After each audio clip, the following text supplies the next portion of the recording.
ದೇವರು ವಾಕ್ಯ ಹೇಳ್ತದೆ, ಅಮ್ಮ ದೇವರು ನಿನ್ನ ಕಷ್ಟಗಳಾಗಲಿ ಕಣ್ಣೀರುಗಳಲ್ಲಿ ನೋಡಿ ಸುಮ್ಮನೆ ಕೊಡೋದಕ್ಕೆ ಆತನು ಕುರುಡನಲ್ಲ. ಹಲ್ಲೆಲೂಯಾ. ನಾನು ನೀನು ಕಷ್ಟದಲ್ಲಿ ಹಾದೋಗ್ತಿರುವಾಗ, ನೋವಿನಲ್ಲಿ ಹಾದೋಗ್ತಿರುವಾಗ ಆತನು ಸಹಾಯ ಮಾಡಲಿಕ್ಕೆ ಆತನ ಹಸ್ತ ಮುಚ್ಚುಗೈಯಲ್ಲ. ಹಲ್ಲೆಲೂಯಾ.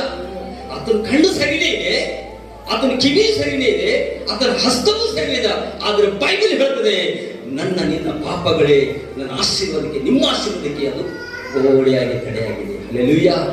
ಆಗ ಅಮ್ಮ ಹೇಳಿದ್ರೆ, ಅಮ್ಮ ಪಾಪ ಒಂದು ವೇಳೆ ನೀನು ಜೀವಿತದಲ್ಲಿ ಆಳ್ವಿಕೆ ಮಾಡ್ತಿದ್ರೆ, ನೀನೆಷ್ಟೇ ದಾನ ಧರ್ಮ ಮಾಡಿದ್ರು ಕೂಡ, ನೀನೆಷ್ಟೇ ಚರ್ಚಿಗೆ ನೀನು ಕಾಣಿಕೆ ಕೊಟ್ಟರು ಕೂಡ ನಿನ್ನ ಪ್ರಾರ್ಥನೆ ದೇವರು ಕೇಳಲ್ಲ.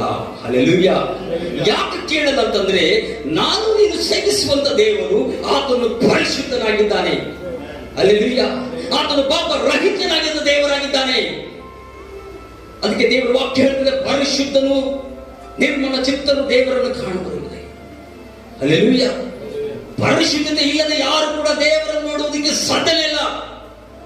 ನಾವು ಆರಾಧನೆ ಮಾಡಬಹುದು, ಕಾಣಿಕೆ ಕೊಡಬಹುದು, ಇನ್ನು ಅನೇಕ ಒಳ್ಳೊಳ್ಳೆ ಕಾರ್ಯಗಳು ಮಾಡಿದ್ರು ಕೂಡ ಒಂದು ವೇಳೆ ನಮ್ಮ ಜೀವಿತದಲ್ಲಿ ಒಂದು ನಿಜವಾದಂತ ಸಂಬಂಧ ದೇವರೊಂದಿಗೆ ಇಲ್ಲ ಅಂತಂದ್ರೆ ಯಾವ ಆಶೀರ್ವಾದ ಹೊಂದಿಕೊಳ್ಳಿ